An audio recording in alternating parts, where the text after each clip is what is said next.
You know, in crypto, privacy is always a big conversation, and lately, an old-school privacy coin, Zcash, has just exploded.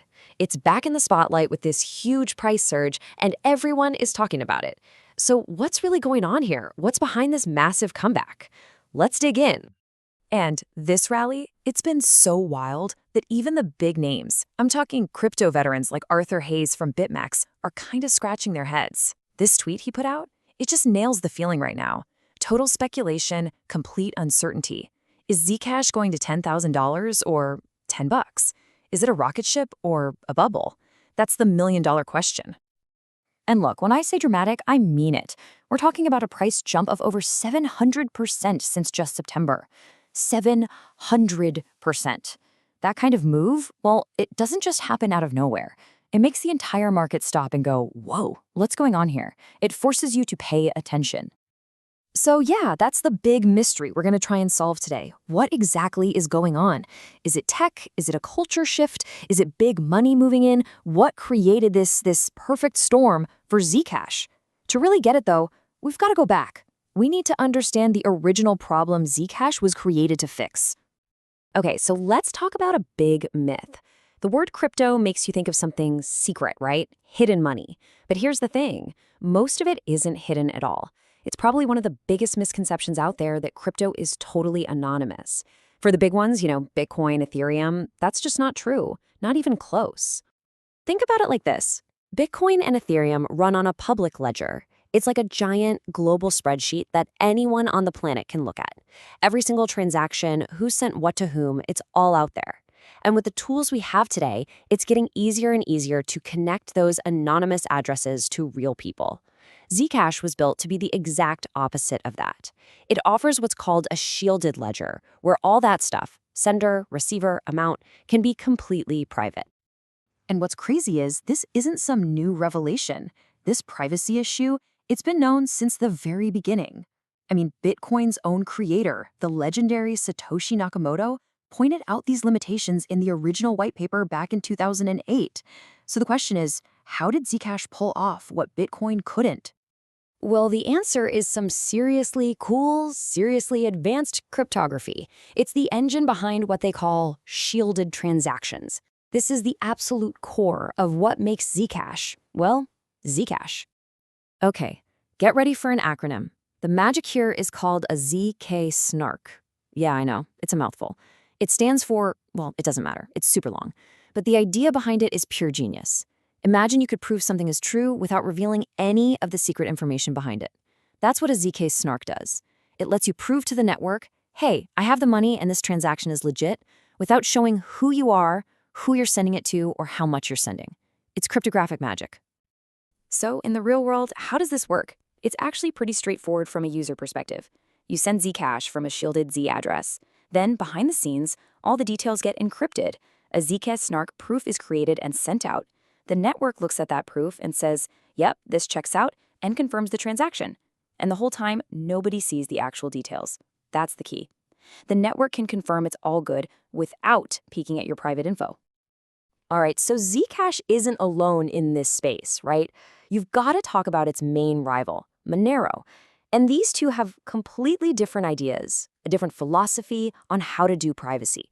Understanding that difference is absolutely crucial to figuring out where Zcash fits into the whole picture. So with Monero, privacy isn't a choice, it's mandatory. Every single transaction is private, period. This makes all Monero coins basically identical and interchangeable, what we call fungible. Zcash, on the other hand, gives you a choice. You can do a private transaction or a public one. Now, this flexibility is maybe a bit friendlier for regulators, but there's a catch. Zcash's privacy shield is only as strong as the number of people hiding behind it. And that brings us right back to where we started. Why now? After all these years kind of flying under the radar, why is Zcash suddenly so back, as everyone on crypto Twitter is saying? It turns out it's not one thing. It's a few key things all coming together at once. This is probably the biggest piece of the puzzle. Zcash just hit a massive milestone, a real tipping point. For the very first time, more than 30% of all Zcash is sitting in those private, shielded pools. And this is a huge deal. Remember what I said about the shield only being as strong as the number of people behind it?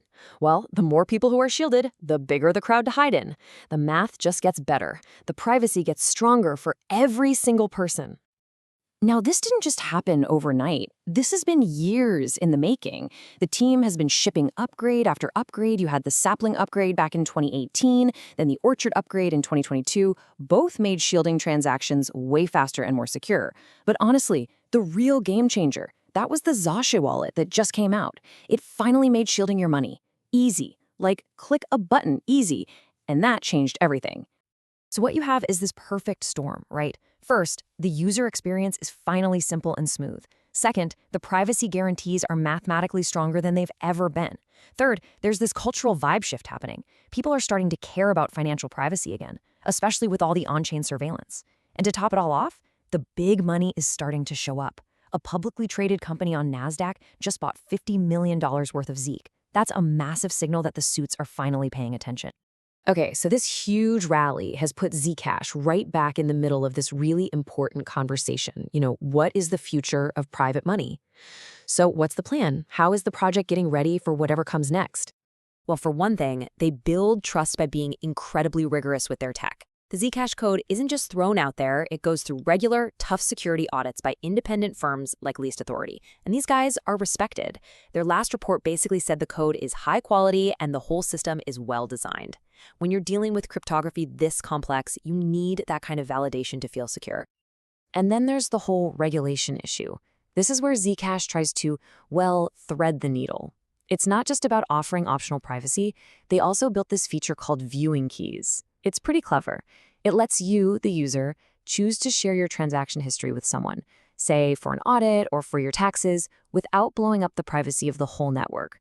It's their attempt at finding that balance, privacy that can still play by the rules when you need it to.